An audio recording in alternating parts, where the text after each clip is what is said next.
மேஷராசி. ஸோ மேஷராசிக்கு வந்து உங்களது ராசியாதிபதி செவ்வாய். செவ்வாய் வந்து பார்த்திங்கன்னா உங்களுக்கு வந்து ராசியிலே இருக்கும்பொழுது அது என்ன மாதிரி விஷயங்களே பண்ணும். அது வந்து சுக்கிரனுடைய சாரத்தில் இருக்கும்பொழுது நிறைய பிரயாணங்களும் கொஞ்சம் கவனமாக இருக்கணும். தேவையில்லாத சந்தேகங்கள், வேலையில் வந்து ஒரு எமோஷனாக வருது, மற்றவங்க மேலே நிறைய குறை கண்டுபிடிச்சி அதனால் ஒரு டென்ஷன் வர்றதுக்கான வாய்ப்புகளை ரொம்ப கவனமாக இருக்கணும். பக்கத்து வீட்டுக்காரிடம் விரோதங்கள் வருவதற்கான வாய்ப்பு இருக்கனாலும் இளைய சகோதர சம்பந்தமான விஷயம் ரொம்ப கேர்ஃபுல்லாக இருக்கணும்.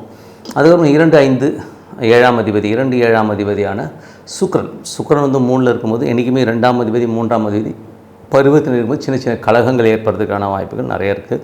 ஸோ உங்களுக்கு தெரியாமல் யாராச்சும் வந்து உங்களுக்கு நோட் பண்ணுறது, கேமரா வைக்கிறது, இந்த மாதிரி விஷயங்கள்லாம் நடக்கிறதுக்கான வாய்ப்புகள் நிறைய இருக்குது. ஸோ அதனால் கொஞ்சம் கவனமாக இருக்கணும். அதே நேரத்தில் வந்து அதிர்ஷ்டங்கள்லாம் நீங்கள் ஒரு சுப நிகழ்ச்சிகள் சம்மந்தமான விஷயங்கள்லாம் நடக்கிறதுக்கான வாய்ப்புகள் எல்லாமே ரொம்ப சூப்பராக இருக்குது. அதுக்கப்புறம் 3ஆம் அதிபதியும் 4ஆம் அதிபதியான சந்திரன் வந்து பார்த்திங்கன்னா உங்களுக்கு வந்து நல்ல ஏற்றங்களும் சுப நிகழ்ச்சிகள் சம்மந்தமான விஷயங்கள் நல்லாயிருக்கும். இந்த புதன் வியாழக்கிழமைகளில் மட்டும் கொஞ்சம் கேர்ஃபுல்லாக இருந்துக்கிறது ரொம்ப ரொம்ப நல்லது. மற்றபடி வந்து பார்த்திங்கன்னா உங்களுக்கு வந்து பார்த்திங்கன்னா 8ஆம் அதிபதியான செவ்வாய் ராசியிலே இருக்கும்போது கொஞ்சம் நெகட்டிவான தாட்ஸ் நிறைய வரும். ஸோ ஏதாச்சும் ஒரு சந்தேகங்களோ ஏதோ ஒரு நெகட்டிவ் தாட்ஸ் வர்றதுக்கான வாய்ப்புகள் இருக்கனால கொஞ்சம் வந்து கவனமாக இருந்துக்கங்க. கொஞ்சம் மெடிடேஷன் பண்ணிக்கிறது ரொம்ப ரொம்ப நல்லது.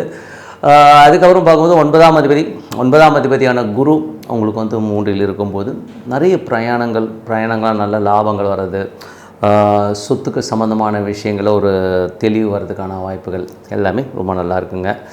ஸோ அதுக்கப்புறம் பார்க்கும்போது 10, 11ஆம் அதிபதியான சனி 12ல் இருக்கும்போது தொழில் ரீதியான விஷயங்கள் நல்ல வருமானங்கள் வந்தாலும் கொஞ்சம் செலவுகள் ஜாஸ்தி வர்றதுக்கான ஒரு விஷயங்கள் நிறைய இருக்கும். அதே நேரத்தில் உங்களுடைய எஃபோர்ட் நிறைய இருக்கும். பெரிய அளவில் வரணுங்கிற எஃபோர்ட் எல்லாமே ரொம்ப சூப்பராக இருக்குங்க. ஸோ இதுவரை பார்த்தது பொது பலன்கள். இப்போ பார்க்கும் தசாபக்தி பலன்கள். மேஷ லக்னமாக இருந்து சூரியன் தசாபக்தின்னு சூரியன் வந்து உங்களுக்கு வந்து இப்போ 2ல் இருக்கார். அது ரோகிணி சந்திரனுடைய சாரத்தில் இருக்கும். புதிய வீடு நிலங்கள் வாங்கலாம், குழந்தைகளுக்கான சில விஷயங்கள் பண்ணலாங்கிற எண்ணங்கள் எல்லாமே கண்டிப்பாக இருக்குங்க. ஸோ சுப நிகழ்ச்சிகள் சம்மந்தமான விஷயங்கள் நடைபெறுவதற்கான வாய்ப்பும் ரொம்ப சூப்பராக இருக்குது.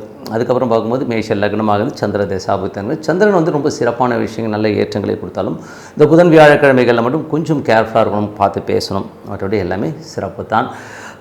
அதுக்கப்புறம் பார்க்கும்போது மேஷ லக்னமாக இருந்து செவ்வாய் தசாபக்தி. செவ்வாய் வந்து ராசியிலே இருக்கும்போது ஒரு 8ஆம் அதிபதி ராசியில் இருக்கும்போது அவர் ராசி அதிபதியாக இருந்தாலும் கொஞ்சம் கணவன் மனைவிக்கின்ற தேவையில்லாத ஒரு மன உளைச்சல், சந்தேகங்களால் ஒரு டென்ஷன்ஸ் வர்றதுக்கான வாய்ப்புனால் ரொம்ப கவனமாக இருக்கணும். மேஷ லக்னமாக இருந்து ராகு தசாபுத்தி அந்தரங்கள்.